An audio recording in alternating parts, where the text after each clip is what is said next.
గురించి ఆయన మాట్లాడిన దాంట్లో కొంత న్యాయం ఉందనిపిస్తుంది.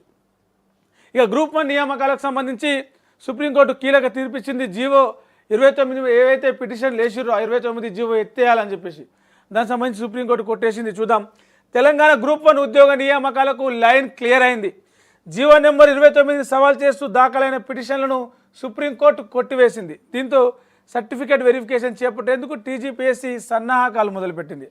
మొత్తం 563 గ్రూప్ 1 పోస్టుల భర్తీ కోసం 2024 ఫిబ్రవరిలో టీజీపీఎస్సీ నోటిఫికేషన్ విడుదల చేసింది. జూన్ 2024లో ప్రిలిమినరీ పరీక్ష జరగగా అక్టోబర్లో మెయిన్ పరీక్షలు నిర్వహించారు.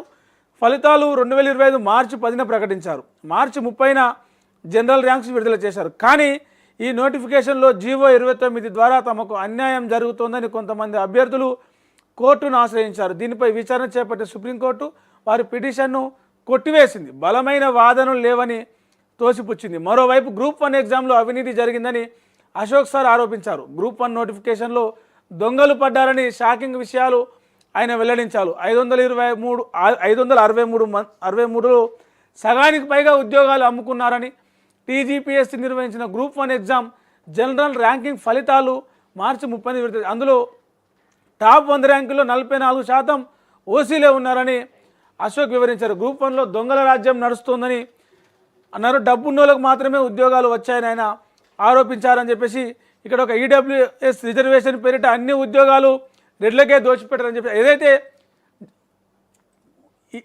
ఈడబ్ల్యూఎస్ ఓబీసీలకు బీసీలకు ఇందులో అన్యాయం జరిగింది. ఓపెన్ కేటగిరీలో గ్రూప్ 1 ఉద్యోగాలన్నీ కూడా 44% ఉద్యోగాలన్నీ కూడా ఓసీలే కొట్టుకుపోయారని చెప్పేసి అటు అభ్యర్థులు ఎవరైతే జీవో 29 మీద పిటిషన్ వేసిన అభ్యర్థులు ఉన్నారో దాంతోపాటు ఈ అశోక్ సార్ ఇంకో కొంతమంది ఎమ్మెల్సీగా పోటీ చేసినట్టు కొంతమంది మేధావులు అందరూ కూడా ఈ గ్రూప్ 1 ఉద్యోగ నియామకాల మీద తీవ్ర ఆరోపణలు అయితే చేస్తూ ఉన్నారు. ఇదే క్రమంలో సుప్రీంకోర్టు ఆ జీవో 29 మీద పడ్డ పిటిషన్లను అయితే కొట్టేసింది. ఇక మరి వాళ్ళు నెక్స్ట్ స్టెప్ ఏం చేస్తారో ప్రభుత్వమే గెలిచినట్టుగా కనిపిస్తుంది.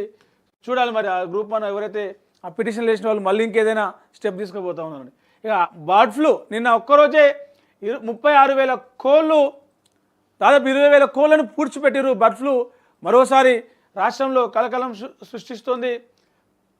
చౌటుప్పల్ ఏరియాలో ఉన్నటువంటి పౌల్ట్రీ ఫార్మ్స్ ఏవైతే ఉన్నాయో కోళ్ళ ఫార్మ్స్ అక్కడ భారీగా కోళ్ళ ఫార్మ్స్ ఉంటాయి. భారీగా కొన్ని వేల కోళ్లకు బర్డ్ ఫ్లూ సోకినట్టు జిల్లా అధికారులు గుర్తించారు. మరి వాటిని ఆ కోళ్ళతో పాటు ఆ కోడి గుడ్లను ఏం చేస్తున్నారు, అక్కడ పెద్ద పెద్ద గోతులు తీసి అందులో పూర్తి చేస్తూ ఉన్నారు. ఎందుకంటే అవి కనుక మార్కెట్లోకి వస్తే బర్డ్ ఫ్లూ మరింత వ్యాపించే ప్రమాదం ఉంటుంది. ఇప్పటికే 2 సంవత్సరాల చిన్న పాప మొన్న ఈ బర్డ్ ఫ్లూ తోటి చనిపోయింది. వాళ్ళ ఇంట్లో ఏమో చికెన్స్ తినలేదని చెప్తున్నప్పటికీ కూడా దాని ఇంపాక్ట్ చికెన్ తిన్నా తినకపోయినా దాని ఇంపాక్ట్ ఆ వైరస్ అనేది మనిషి శరీరం మీద ఆరోగ్యం మీద దాడి చేసే అవకాశం ఉంటుంది, దాడి చేసే ప్రమాదం ఉంటుంది. కాబట్టి ఇప్పటికే అధికారులందరూ కూడా ఆ ఏరియాలో ఒక రెడ్ జోన్గా ప్రకటించారు. ఆ పౌల్ట్రీ ఫార్మ్స్ ఏవైతే కోళ్ళ ఫామ్లు ఉన్నాయో అన్ని కోళ్ళ ఫామ్ల మీద పరీక్షలు చేస్తూ ఉన్నారు. ఆ కోళ్ళకు దాన్ని ఏమంటారు టెస్టులు చేస్తూ ఉన్నారు.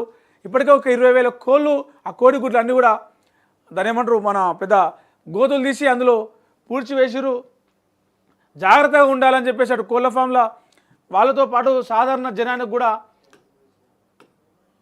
సలహాలు సూచనలు చేస్తూ ఉన్నారు. ఇక విద్యా వ్యవస్థను సంస్కరించాలని చెప్పేసి నిన్న విద్యా కమిషన్ సమీక్షలో సీఎం రేవంత్ రెడ్డి మాట్లాడిండు. డిమాండ్ ఉన్న కోర్సులు ఏవైతే ఉంటాయో ఏఐ ఆర్టిఫిషియల్ ఇంటెలిజెన్సీ లాంటి కొన్ని టెక్నాలజీ భవిష్యత్తును డిసైడ్ చేసే కోర్సులకి ప్రాధాన్యత ఇవ్వాలి. అలాంటి కోర్సులను డిజైన్ చేయండి.